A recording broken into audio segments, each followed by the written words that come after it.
السلام علیکم ورحمۃ اللہ وبرکاتہ۔ الحمدللہ رب العالمین والصلاة والسلام علی اشرف الانبیاء والمرسلین نبینا محمد وعلی آلہ واصحابہ اجمعین وبعد۔ اس سے پہلے کے حلقے میں جو باتیں چل رہی تھیں وہی باتیں مزید آگے ہمیں اس حلقے میں بڑھانا ہے، اور جو بات چل رہی تھی وہ یہ تھی کہ اہل سنت اور اہل الحدیث کو، اہل الاثر کو، سلفیوں کو لوگ مختلف انداز کے طعنے دیتے ہیں، انہیں حشویہ کہتے ہیں، مجسمہ کہتے ہیں۔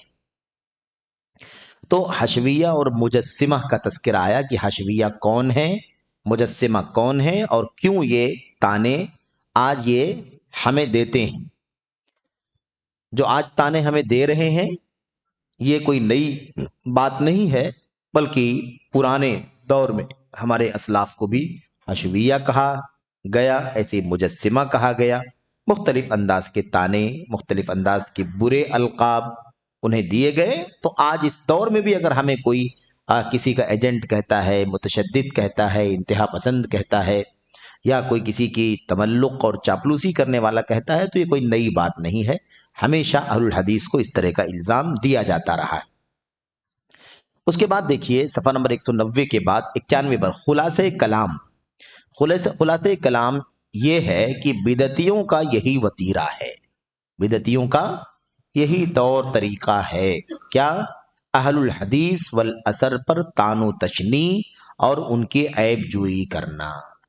اہل بدعت کا ہمیشہ سے یہ شیوا رہا ہے کہ وہ اہل الحدیث کو مختلف طعن و تشنیع سے یاد کرتے ہیں۔ اچھا، اس کے بعد یہ تو ہو گئی بات، یہ حاشیہ نمبر 1، 2 اور 3 کی بات ہو گئی۔ ہمارے لیے اب یہ ہمارے سامنے اب صفحہ نمبر 192 پر ہے نا، ہم یہ باتیں پڑھ لیں، پھر اس کے بعد اس کا ہے نا یہ پڑھتے ہیں کہ نیچے حاشیے میں کیا لکھا ہوا ہے۔ کہتے ہیں لہذا اس فرقہ واریت کا بنیادی سبب اس ملک کے علماء کو چھوڑ کر کچھ ایسے مشکوک یا گمراہ گر لوگوں سے افکار و نظریات اور دعوتی مناہج کا حصول ہے، جو اس ملک میں امن و استقرار، تحکیم شریعت اور دیگر نعمتوں کا خاتمہ چاہتے ہیں، جن میں ہم اس ملک میں جی رہے ہیں، جو دیگر ممالک میں ناپید ہیں۔ سمجھنے کی بات ہے، بات کیا چل رہی تھی؟ پہلے والے حلقے میں یہ بات آئی تھی کہ لوگ اپنے علماء سے جڑے ہوئے تھے تو کوئی بھی مسئلہ انحراف کا نہیں تھا۔ باہر کے افکار و نظریات آئے، کتابیں آئیں، میگزینیں آئیں، تو لوگوں کے اندر انحراف پیدا ہونا شروع ہو گیا۔ اس لیے اس فرقہ واریت، یعنی جو سعودیہ کے اندر فرقے بن گئے، یعنی الگ الگ فرقوں کے پیچھے لوگ جو چلنے لگے، اندر کوئی فرقے کی پرمیشن نہیں ہے، کسی کی مطلب کوئی سرگرمی آفیشیل ہو اس کی اجازت بالکل نہیں ہے، لیکن اس کے باوجود جو فرقہ واریت کی سوچ جو بن گئی، کچھ نوجوان اس کے ساتھ، کچھ نوجوان اس کے ساتھ، کچھ اس فکر کے، کچھ اس فکر کے، یہ جو فرقہ واریت ہے، کہتے ہیں اس کا سبب، بنیادی سبب اس ملک کے علماء کو چھوڑ کر، اس ملک کے علماء کو چھوڑ کر کچھ ایسے مشکوک اور گمراہ کرنے والے لوگوں، مشکوک یعنی جس کا منہج صحیح پتہ، اس کے منہج کا صحیح پتہ نہیں ہے، مشکوک ہیں، ڈاؤٹ فل لوگ ہیں، ایسے ہی گمراہ کرنے والے لوگ، ان سے افکار و نظریات اور دعوتی مناہج کا حصول ہے۔ یہ فرقہ بندی کیوں آئی سعودی عرب کے اندر؟ اس وجہ سے آئی ہے، کیوں؟ اس ملک کے علماء کو لوگوں نے چھوڑا، اس ملک کے علماء کو لوگوں نے چھوڑا۔ اب وہیں پر علامہ ابن باز ہیں، علامہ ابن عثیمین ہیں، شیخ صالح فوزان ہیں، صالح الحیدان ہیں، عبداللہ المطلق ہیں، اور دیگر علماء ہیں۔ ان علماء کو چھوڑ کر کے اب ہم ڈھونڈتے ہیں کہ وہ مصر کے فلاں کو سنیں گے، کویت کے فلاں کو سنیں گے، اس ملک کے فلاں کو سنیں گے۔ یہ جو مسئلہ پیدا ہوا نا نوجوانوں کے اندر، اس کی وجہ سے انحرافات پیدا ہوئے۔ تو افکار و نظریات اور دعوتی مناہج، جب لوگوں نے علماء سعودیہ کو چھوڑ کر کے باہر کے علماء کو، مشکوک علماء کو اور ان کی گمراہ کرنے والے علماء کو جب سننے لگے، تب جا کر کے یہ انحراف پیدا ہوا ہے۔ اچھا، ایک بات تو ابھی اس میں جو حاشیے ہیں وہ ابھی ہم پڑھنے والے ہیں انشاءاللہ تبارک و تعالی، اس سے پہلے ہے نا یہ بات کم سے کم پیراگراف سن لیجئے تاکہ بات واضح ہو جائے۔ شیخ کہتے ہیں یہ جو مشکوک لوگ ہیں، ڈاؤٹ فل لوگ، یا جو گمراہ کرنے والے لوگ ہیں، سعودی عرب کے علماء کے باہر کے لوگ، علماء، ان لوگوں سے علم حاصل کرنے کی وجہ سے، ان کا منہج، ان کی فکر قبول کرنے کی وجہ سے انحراف پیدا ہوا ہے۔ ان لوگوں کا مقصد کیا ہے؟ ان لوگوں کا، جو گمراہ کرنے والے ہیں باہر کے لوگ یا مشکوک لوگ ہیں، ان لوگوں کا مقصد کیا ہے؟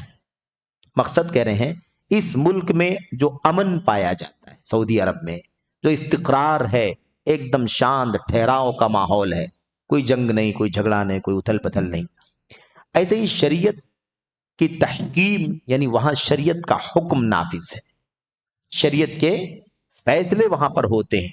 یہ جو ساری خصوصیات ہیں سعودی عرب کی اور دیگر بہت ساری نعمتیں ہیں، ان سب نعمتوں کا یہ خاتمہ کرنا چاہتے ہیں۔ سعودی عرب کی ان نعمتوں کا شریعت کے مطابق فیصلہ کیا جانا، ایسے ہی وہاں امن ہے، سکون ہے، استقرار ہے، شانتی ہے، اس پورے ماحول کو تہس نہس کرنا چاہتے ہیں یہ لوگ۔ اسی لیے اپنی رائے، اپنے افکار، اپنے نظریات اور اپنے عقیدے سعودی عرب کے اندر پھیلانا چاہتے ہیں، اور ہمارے نوجوان اسی لیے بہک گئے ہیں کیونکہ ان کے پیچھے چلنے لگے، ان کی باتوں کو سننے لگے۔ یہ جو نعمتیں ہم اس ملک میں جن نعمتوں میں ہم جی رہے ہیں، یہ نعمتیں یہ ختم کرنا چاہتے ہیں، اور دوسرے ملکوں میں یہ نعمتیں نہیں پائی جاتی ہیں۔ بتائیے سعودی عرب میں جو نعمتیں دنیا کسی ملک میں ہیں، عجیب و غریب امن ہے، سکون ہے، ایک عقیدہ، ایک ایمان، آپ کو کہیں خوف نہیں، کہیں ڈر نہیں، پرسکون ماحول میں آپ زندگی گزارتے ہیں۔ کہتے ہیں ان کی دیرینہ خواہش ہے، یعنی بہت پہلے سے ان کی خواہش ہے، پرانی خواہش ہے کہ ہمیں فرقوں میں بانٹ دیں۔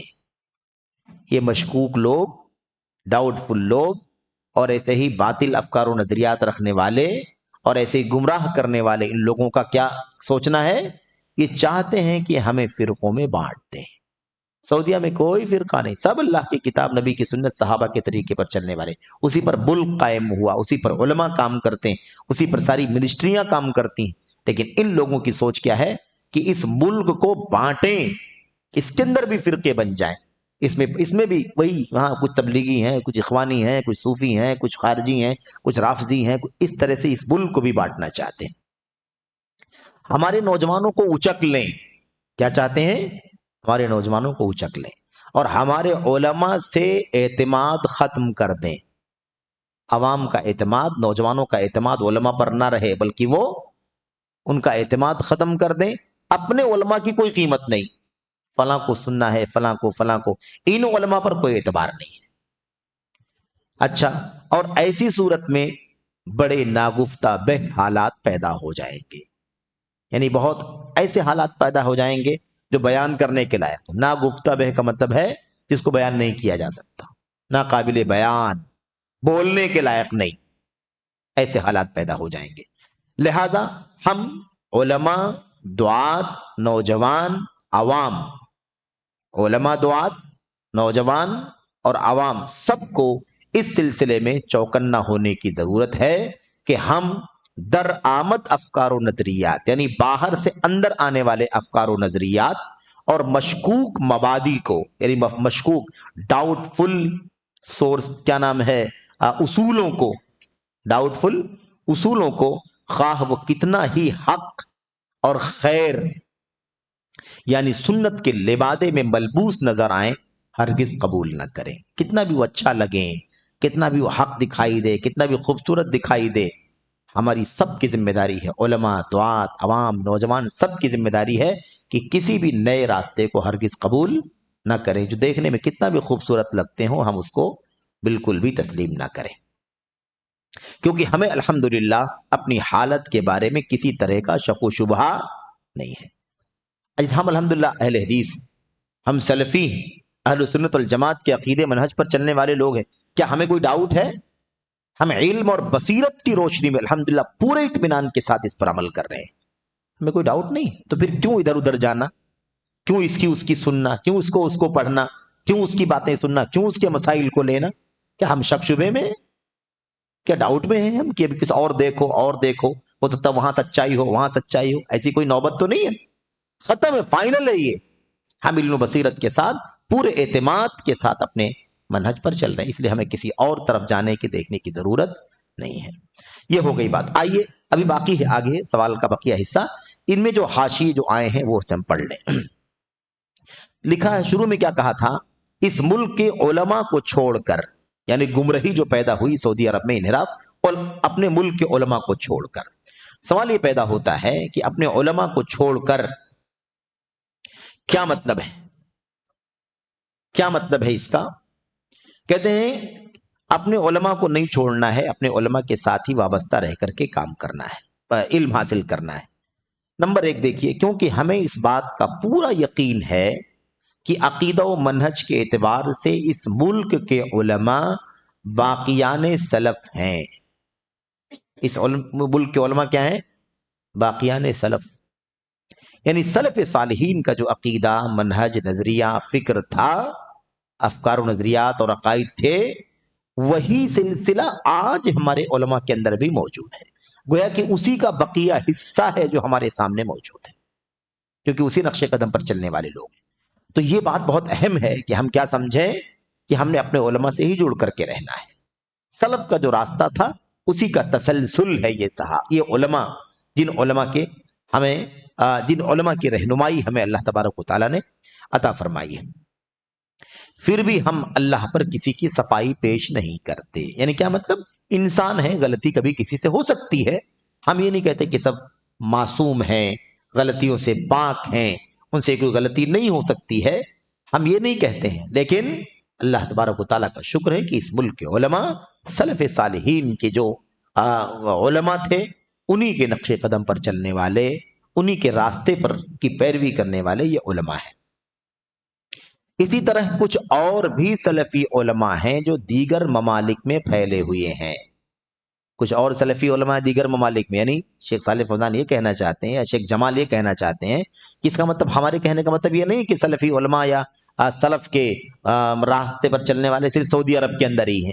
الحمدللہ دیگر ممالک کے اندر بھی سلفی علماء پھیلے ہوئے ہیں, لیکن یہ بات دیگر ممالک کے عمومی علماء کے مقابل اس ملک کے عمومی علماء کے بارے میں ہے. یعنی میں جو گفتگو کر رہا ہوں, شیخ جمال جو ہے گفتگو کر رہے ہیں, کہہ رہے ہیں کہ میں جو ابھی فی الحال گفتگو کر رہا ہوں اپنے ملک کے عمومی طور پر علماء کے بارے میں کر رہا ہوں, ورنہ دنیا کے اور ملکوں میں بھی الحمدللہ سلفی علماء موجود ہیں, چونکہ اپنے ملک کے عوام کو سمجھا رہے ہیں زیادہ تر, خاص طور پر, اس لیے یہ بات انہوں نے کہہ دی. تو بہرحال یہ ہو گئی بات. کیوں آخر اس کا جواب ہے کہ کیوں اپنے ملک کے علماء سے جڑے رہو. اب آج جو ہے چونکہ وہ ملک ایک مشن پر چل رہا ہے, اس لیے وہ اس طرح سے بھی کہہ رہے ہیں کہ ہم اپنے ملک کے علماء, کیا ہم لوگ کہہ پائیں گے اپنے ملک کے علماء؟ کیونکہ ہمارے ملک میں ایک راستہ ہے ہی نہیں کہ ہم اپنے ملک کے علماء سے کہیں, بلکہ بہت سارے راستے ہیں, بہت سارے علماء ہیں, الگ الگ راستے پر چلنے والے, الگ الگ فرقوں کے علماء ہیں. اس لیے ہم یہ نہیں کہہ پائیں گے اپنے ملک کے علماء. لیکن وہاں چونکہ ایک ہی منہج ہے, تھا اور آج بھی ہے, کچھ انحرافات جو آئے ہیں وہ باہر سے آئے ہیں, اس لیے انہوں نے کہا اپنے ملک کے علماء. تو ہم لوگ کیا کہیں گے؟ اپنے منہج کے علماء, کیونکہ یہاں پر منہج ایک نہیں ہے بلکہ یہاں پر نہ جانے کتنے راستے ہیں, اس لیے ہم کہیں گے اپنے منہج کے علماء. خیر یہ ہو گئی بات. اس کے بعد شیخ نے کیا کہا تھا, کچھ ایسے مشکوک یا گمراہ گر لوگ, مشکوک اور گمراہ کرنے والے, اس پر کہتے ہیں نمبر 2, جیسے منہج الانبیاء فی الدعوت الی اللہ. بڑی عجیب و غریب بات ہے. نام دیکھیے کتابوں کا نام دیکھ, کتابوں کا نام کیا؟ منہج الانبیاء فی الدعوۃ الی اللہ, اللہ کے دین کی دعوت دینے میں انبیاء کا طریقہ, اللہ کے دین کی دعوت میں انبیاء کا طریقہ. اس لیے آپ نام سے تو بالکل دھوکہ کھا جائیں گے. ابھی آپ نے دیکھا کہ اخوانیوں کی میگزین کا نام کیا تھا؟ السنہ. میگزین کا نام السنہ ہے. شیخ البانی کہتے ہیں نام ہی ہے صرف سنت کا, اندر کوئی سنت کی چیز نہیں ہے. تو عجیب و غریب بات. یہاں بھی دیکھیے یہ دوسرے صاحب ہیں, یہ ایک نیا نام ہے جس کا تعارف آپ کے سامنے آج ہونے جا رہا ہے. یہ بھی انحراف کی راہ پر چلنے والے ہیں. جیسے منہج الانبیاء فی الدعوۃ الی اللہ نامی کتاب کے مؤلف محمد سرور بن نائف زین العابدین, سروری بھی ایک طبقہ پایا جاتا ہے، سروری ملتا جلتا ہے تھوڑے سے فرق کے ساتھ، انشاءاللہ تصویر واضح ہو جائے گی ان کی باتیں جب آپ پڑھیں گے. تو یہ جو محمد بن سرور بن نائف زین العابدین، ان کی کتاب کا نام کیا ہے؟ منہج الانبیاء فی الدعوہ الی اللہ. اور میرے بھائی قاری محترم، انشاءاللہ ہم اس کتاب سے اس کے کچھ بعض افکار و نظریات نقل کریں گے.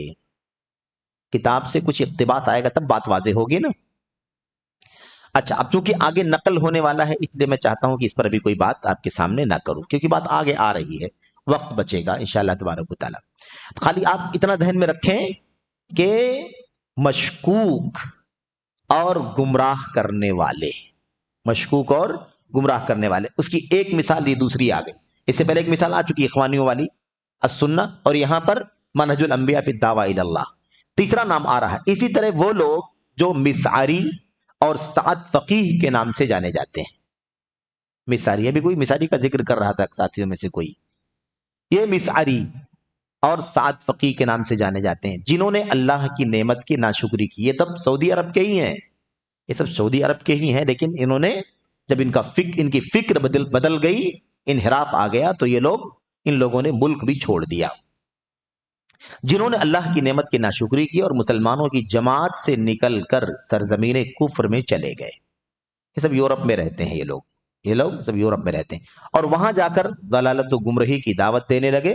پھر دونوں کا معاملہ یہاں تک پہنچا کہ دونوں ایک دوسرے پر لعنت کرنے لگے. آپس میں باطل تو باطل ہی ہے، دونوں ایک دوسرے پر لعنت کرنے لگے، اور اعلیٰ رؤوس الاشہاد اخبارات میں ایک دوسرے کو رسوا کرنے لگے.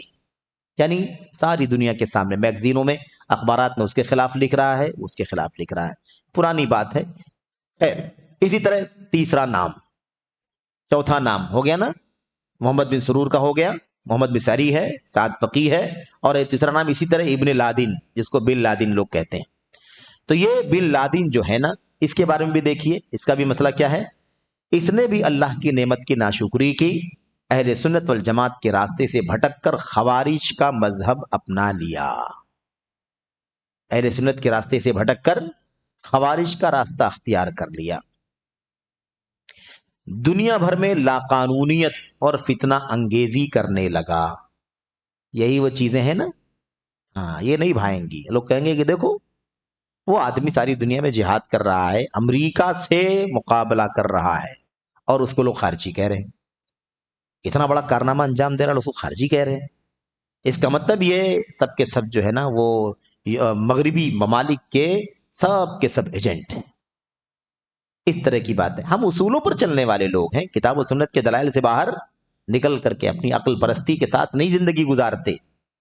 اللہ کا دین کیا کہتا ہے؟ ایک ایسا ملک جو کتاب و سنت کی بنیاد پر قائم ہوا، اس کا ایک حاکم ہے، اس ملک کا دستور کتاب و سنت اور سلف کا طریقہ ہے، اس کے علماء اس کے تابع ہیں، منسٹریاں اس کے تابع ہیں، جامعات یونیورسٹیاں اس کے تابع ہیں.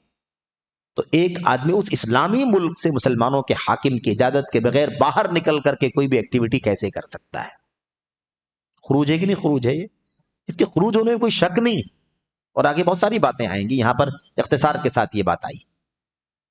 تو کہتے ہیں کہ دنیا بھر میں لاقانونیت اور فتنہ انگیزی. اسی لیے جب اب یہ سب باتیں سننے والا کیا کہے گا؟ ہمیں کہے گا یہ سب کے سب امریکہ کے ساتھی ہیں، یہ سب ان کے دوست ہیں، ان کے ایجنٹ. کیونکہ دیکھو اس نے تو جہاد کا اتنا بڑا کارنامہ انجام دیا، لوگ بن لادن کی برائی کر رہے ہیں. یہ ہے. اچھا، فساد پھیلانے کے کام میں لگ گیا، لیکن اللہ سبحانہ و تعالیٰ اور اللہ سبحانہ و تعالیٰ اس کے اور اس جیسے دوسروں کے گھات میں ہیں. یعنی اس طرح کے جتنے بھی لوگ ہیں سب اللہ تبارک و تعالیٰ کی نظر میں ہیں. تو یہ 3 4 5 نام آ گئے نا. ان لوگوں کی وجہ سے اس ملک میں نوجوان عوام برباد ہوئے. کتنی سرگرمی تھی اس کی بن لادن کی. اس وقت ایسا لگتا تھا کہ ایک بہت بڑی تعداد نوجوانوں کی جو ہے وہ بالکل مطلب بن لادن کو سمجھتی ہے کہ دنیا میں اس سے بڑا کوئی موحد، اس سے بڑا کوئی دین پر عمل کرنے والا نہیں ہے. اس طرح کی ذہنیت اس وقت بن گئی تھی صورتحال. اور لوگ دعائیں کرتے تھے، بہت سارے لوگ دعائیں کرتے تھے، کہتے تھے کہ وہ تو اللہ کا نام لیتا ہے، لا حول، وہ الا ماشاء اللہ کہتا ہے، انشاء اللہ کہتا ہے، باذن اللہ کہتا ہے، بحول اللہ وقوتہ ہی کہتا ہے، اس سے کہاں لازم آتا ہے؟ تمہارا قدم غلط ہے، تم نے خروج کیا ہے مسلمانوں کے حاکم سے، مسلمانوں کے ملک سے، مسلمانوں کی جماعت سے تم نے نکل کر کے یہ راستہ اختیار کیا ہے۔ اچھا ایک چیز اور دیکھیں، انجام کیا ہوتا ہے؟ یہ تو ایسی مثال ہے جو آنکھوں کے سامنے ہے نا لوگوں کے، کیا انجام ہوا؟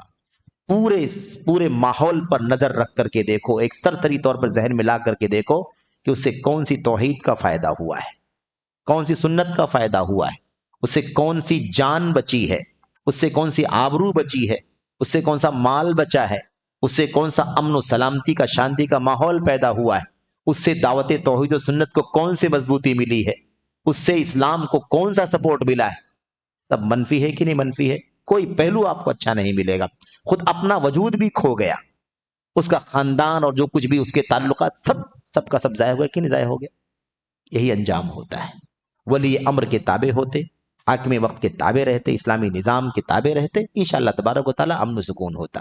کتنے جان و مال کا نقصان ہوا ہے، کتنی سلفیت اور اہل حدیثیت بدنام ہوئی ہے دہشت گردی کے نام پر، اس کی صفائی کرنے میں صدیاں لگ جائیں گی، اس کا نقصان برسہ برس، زمانہ در زمانہ اس کا نقصان اٹھانا پڑے گا۔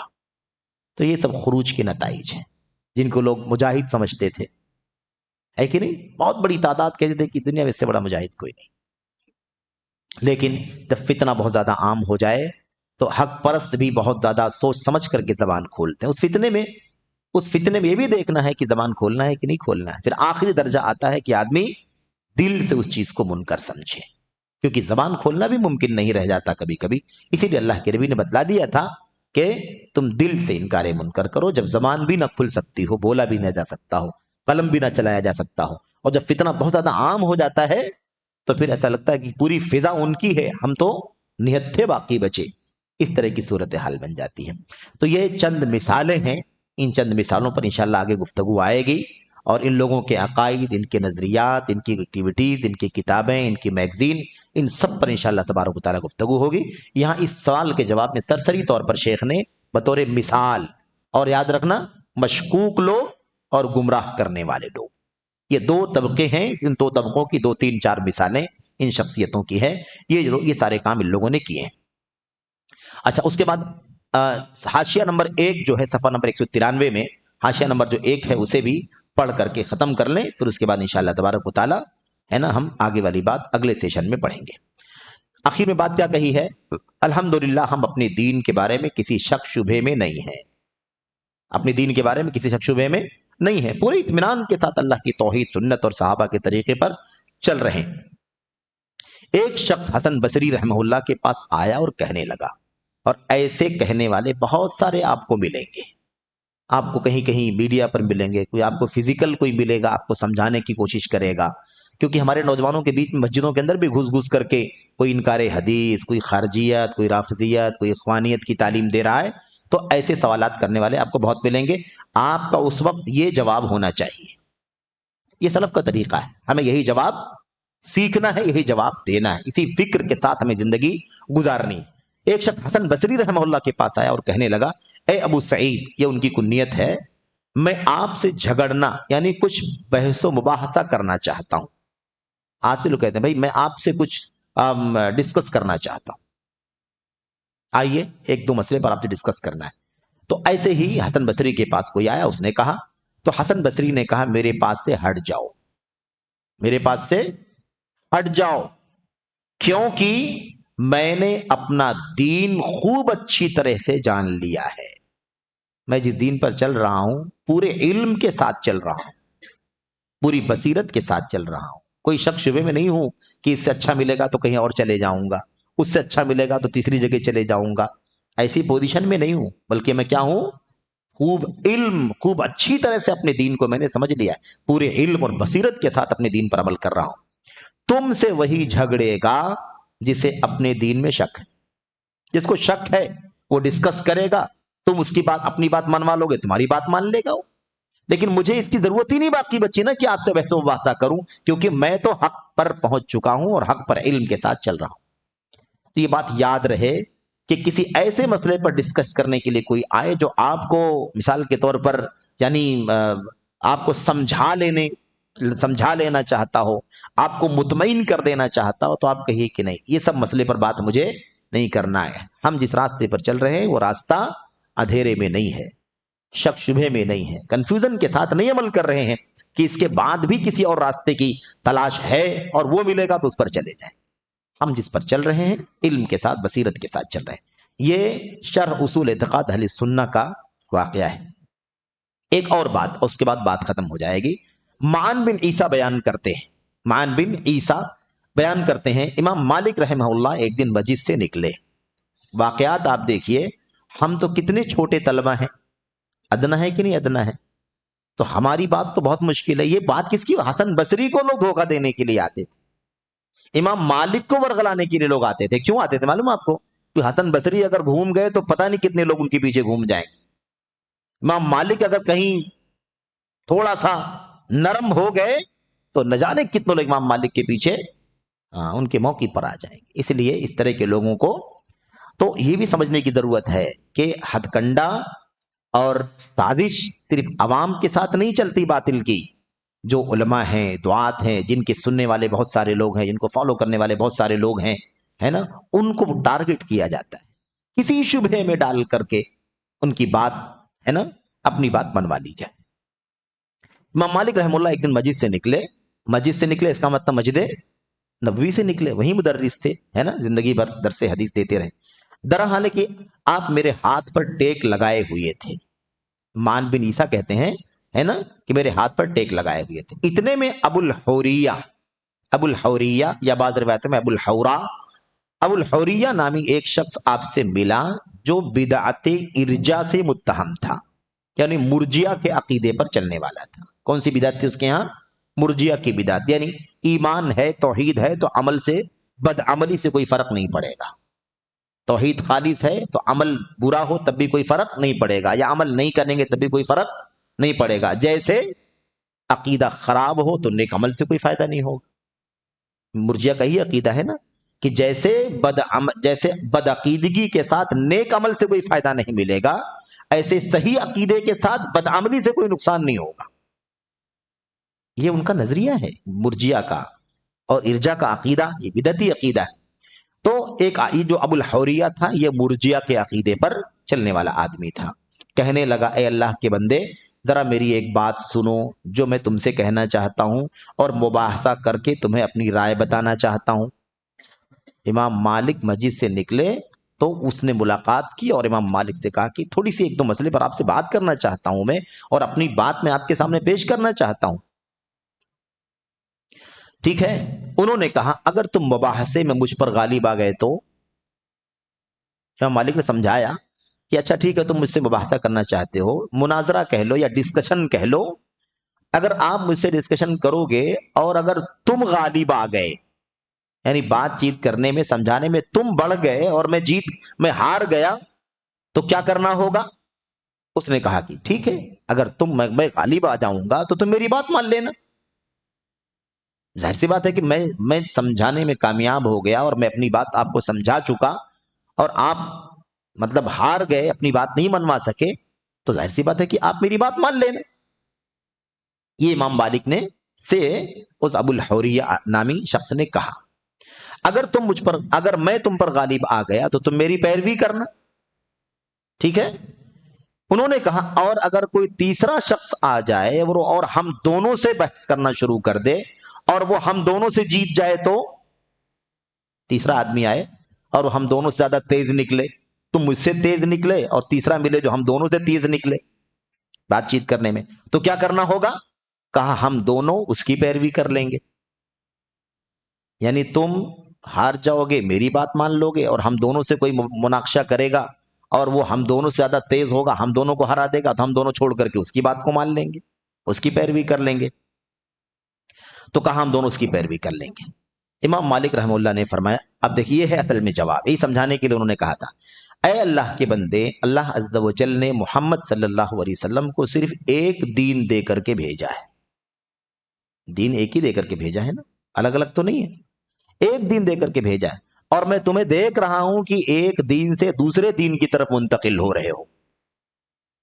اس نے سمجھا دیا تو اس کی مان لو گے، اس بات اس کو کوئی سمجھانے والا آ گیا تو اس کو چھوڑ کے تیسرے والے کو مان لو گے۔ تو دین کتنا ہے؟ دین ایک ہی ہے۔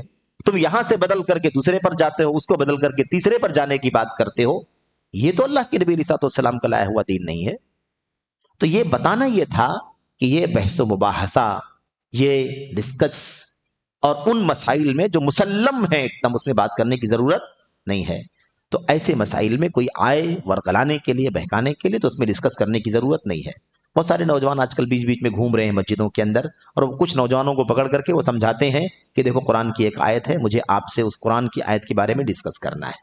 کیا ڈسکس کرنا ہے؟ یہ قرآن کی آیت ہے جسے پتہ چلتا ہے کہ قرآن دین کے لیے کافی ہے، دین اسلام کے لیے قرآن کیا ہے؟ کافی ہے۔ تو کیا مطلب ہے اس کا؟ جب اللہ کہتا ہے قرآن کافی ہے، اور قرآن لوح محفوظ سے اترا ہے، جبریل کے ذریعے سے اللہ کے نبی کے دل پر آیا ہے، تو اس کے صحیح ہونے میں کوئی حق ہونے میں کوئی ڈاؤٹ بھی نہیں، شک و شبہ بھی نہیں ہے۔ جبکہ اللہ کے نبی کی حدیث جو ہے اس میں یہ ڈاؤٹ ہے، 200 سال کے بعد لکھی گئی، 300 سال کے بعد لکھی گئی، ایسا ہوا ویسا ہوا، راوی سچے بھی ہیں جھوٹے بھی ہیں، حافظہ ان کا صحیح تھا، بعض لوگوں کا حافظہ صحیح نہیں تھا، یہ سارے مسائل ہیں۔ اور اللہ کہہ رہا ہے کہ قرآن میں ساری چیزیں ہم نے ڈیٹیل سے بیان کر دی ہیں، تو پھر اس کا مطلب ہے کہ ہم کو قرآن کے علاوہ حدیث کی ضرورت ہی کیا ہے؟ کیوں جاؤ ڈاؤٹ والے کام میں پڑھنا، شک میں پڑھنا، صحیح ضعیف کے مسائل میں پڑھنا؟ اس سے بہتر ہے کہ قرآن کریم کافی ہے۔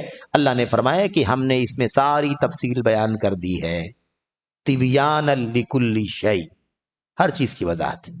ایسے اور بھی آیتیں جو اس معنی کی ہیں پڑھ کر کے۔ تو اب ہمیں کیا کرنا ہے کہ بھائی ہمیں معلوم ہے نا مسلم عقیدہ کہ قرآن سنت کبھی جدا نہیں ہو سکتے، سنت کے بغیر قرآن کبھی سمجھ میں نہیں آ سکتا، دین پر آدمی رہ ہی نہیں سکتا سنت کے بغیر۔ تو اس پر کوئی ڈسکس کرنے کے لیے آئے تو کیا آپ اس کی بات کو سنیں گے بیٹھ کر کے؟ آپ کہیں گے نہیں، یہ سب موضوع پر بات ہی نہیں کرنا ہے، ان سب موضوعات کے بارے میں بات کرنا ہی نہیں ہے۔ ہم علم اور روشنی، علم اور بصیرت کی روشنی میں الحمدللہ اللہ کے دین پر عمل کر رہے ہیں۔ میں پتہ ہے کہ سنت کے بغیر اللہ کے دین پر عمل نہیں ہو سکتا، اس لیے اس موضوع پر آپ ڈسکس کر کے ہم کو سمجھانے کی کوشش مت کرو۔ یہ نہ کہیں کہ مجھے تو پتہ ہے قرآن کی آیتیں حدیثیں معلوم ہے، ڈسکس کر کے دیکھتے ہیں کیا بولے گا وہ، تو آپ کو شبہے میں ڈال دے گا، وہ شبہے میں ڈال دے گا، اور شبہے دلوں کو کھینچ لیتے ہیں۔ شبہات کانٹوں کی طرح ہیں، آنکڑوں کی طرح ہیں، جو دلوں کے اوپر لگتے ہیں اور دلوں کو کھینچ لیتے ہیں، اور پھر اس کے بعد واپس آدمی حق کی طرف آ سکے گا یا نہیں آ سکے گا، اس کی کوئی ضمانت نہیں ہے۔ تو بہرحال اللہ سے دعا کرتے ہیں کہ اللہ تبارک و تعالی ہمیں اور آپ کو حق کی معرفت، بصیرت کے ساتھ، علم کے ساتھ رکھنے کی توفیق عطا فرمائے، اور جو بھی اس طرح کے باطل افکار و نظریات لے کر کے امت میں گمراہی کا دروازہ کھولنا چاہتے ہوں، ورگلانا چاہتے ہوں، ایسے لوگوں کی سازشوں کو، ان کے مکر و فریب کو، ان کی چالوں کو اللہ تبارک و تعالی ہمیں سمجھنے کی توفیق عطا فرمائے۔ آمین رب العالمین، وصلی اللہ وسلم وبارک علی نبینا محمد وعلی آلہ وصحبہ اجمعین۔ السلام علیکم ورحمۃ اللہ وبرکاتہ۔